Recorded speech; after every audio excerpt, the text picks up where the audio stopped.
Shabbat Shalom for sunset January the 9th through sunset January the 10th, 2026 here on Following Him, the Disciple Life, because true rest and true peace is in the Christ. Proper rest requires preparation. We understand that we're not, hopefully you understand, we're not under the Sabbath law anymore. We don't take a day of rest as a matter of justification, but we might take a day of rest, and it wouldn't have to be on the seventh day, for recuperation. So not justification, but recuperation.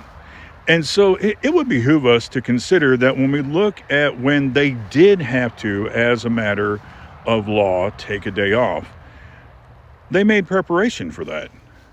They were doing things in advance so that they were ready for that day of rest. There's some practical lessons in this.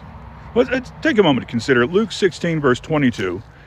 I said Luke, I meant Exodus. I have no idea how I confused those two. I had probably been looking at something at Luke before this point, but anyways, it's supposed to be Exodus, not Luke. Back to the video. Verse 22. And so it was that on the sixth day they gathered twice as much bread, 2 omers for each one, and all the rulers of the congregation came and told Moses. Then he said to them, This is what the Lord has said. Tomorrow is a Sabbath rest, a holy Sabbath to the Lord. Bake what you will bake today, and boil what you will boil, and lay up for yourselves all that remains to be kept until morning. So we have here that they were making preparation to be able to take some time off. There's some wisdom in this. If you want to take a day off, think ahead. There's a general principle here of being organized and planning. Now, we are warned against having anxiety about tomorrow and worrying about tomorrow.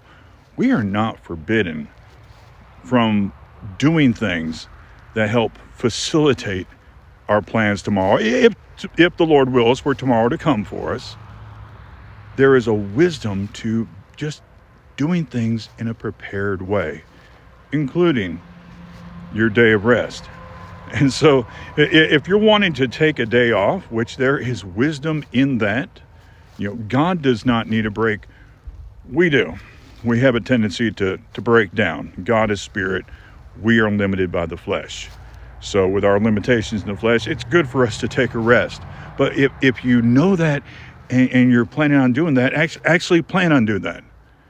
Think it through, figure out what you need to do so that you can take that rest. You have a great rest of the evening. Lord willing, be with you in the morning for the morning message, then later on tomorrow for Saturday salvation. And Shabbat Shalom.